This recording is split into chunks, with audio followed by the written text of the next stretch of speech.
We have breaking news we're following this morning. Pharmaceutical company Moderna now says its COVID-19 vaccine candidate is 94.5% effective. That's according to preliminary data from the company's current study and trials going on now. Well, this news comes a week after Pfizer announced its own coronavirus vaccine appeared to be 90% effective. An advantage for Moderna over Pfizer is that Moderna expects experts say that its vaccine doesn't have to be stored nearly as cold as Pfizer's vaccine. If the FDA allows emergency use of either company's vaccine, there will be limited ration supplies before the end of the year. And Moderna's chief medical officer talked with CNN this morning about the news. Tell me, how did it feel to hear that number, 94.5%? Elizabeth, it's one of the greatest moments of my life and my career. It is absolutely amazing to me to be able to develop this vaccine and see the ability to prevent symptomatic disease with such high efficacy. Well, with President-elect Biden and President Trump are weighing in on the Moderna news this morning. Biden tweeted today's news of a second vaccine as further reason to be hopeful. What was true with the first vaccine remains true with the second. We're still months away. He continued to say Americans still need to practice social distancing and mask wearing to get the virus under control. He also said congratulations to those behind the vaccine. President Trump tweeted, in part, for those great historians, please remember that these great discoveries took place on my watch.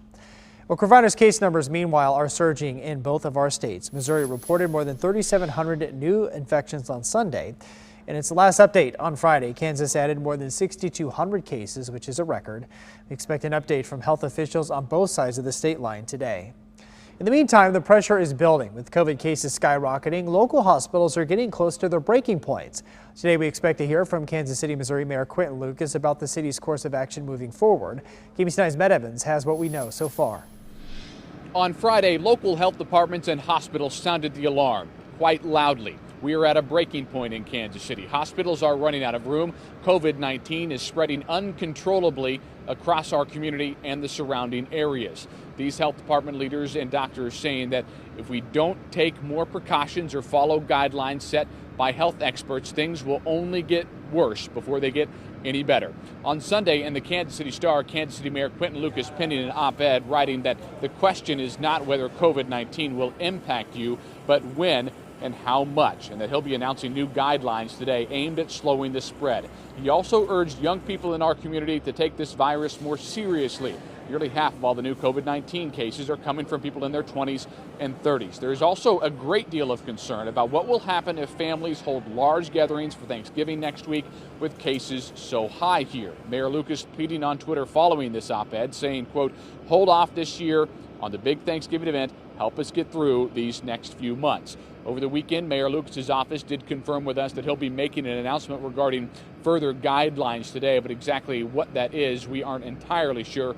It could be some things that we saw earlier on in this pandemic, things like gathering limits, things like restrictions on occupancy. We just aren't sure. It's also unclear exactly when those guidelines could be put into effect. But what is clear is that right now in Kansas City, we are in one of the most difficult and the most crucial times since this pandemic began in March. In Kansas City, Matt Evans, KBC 9 News. And some changes could be on the way for area schools now that we're seeing another spike in COVID-19 cases. The DeSoto School Board meets tonight. Board members are going to talk about possible changes for students now that the district's in the orange category of the Kansas schools gating criteria. The meeting starts at 6 and will be live streamed on the school's YouTube page. And Lee Summit School District leaders say 4th through 6th graders who have chosen the in-person learning track will be back in the classroom today. 7th graders and up are going to stick with the hybrid learning model. On the other hand, Meadow Lane Elementary School in Lee Summit will move to all online learning today. It's because of an increase in cases at the school. Remote learning will continue until at least November 30th. It could be extended if case numbers don't improve. School will be deep cleaned during the closure. An emergency order in Johnson County, Kansas is now in effect to try and stop the spike of coronavirus cases. KBC9's Martin Augustine was live in Prairie Village this morning to walk us through the changes. County officials are making a point that this is not a stay-at-home order. This is not a shutdown or lockdown, but certainly the County Board of Commissioners has put some restrictions in place on the number of people that can gather in one place and how certain businesses, such as restaurants like the one back here in Prairie Village, can operate. The order reads like this on gatherings. The maximum number of people that can gather at any one place would be 50 or 50% of a building's capacity. Bars and restaurants, they have to close by 12 a.m. and remain closed for at least 4 hours overnight. Now, there are a number of exceptions to the capacity limit, including in churches, at retailers, schools, fitness centers, restaurants, bars, healthcare organizations, and funeral services. The county's face mask and social distancing requirements, those will remain in place, and this emergency order will stay in place unless it's changed in some way until January 31st. Reporting from Prairie Village, Martin Augustine, KMBC 9 News. All right. Well, a top emergency doctor says despite all the advice and warnings, he expects a spike in cases after the Thanksgiving holiday, making the situation much worse across the country.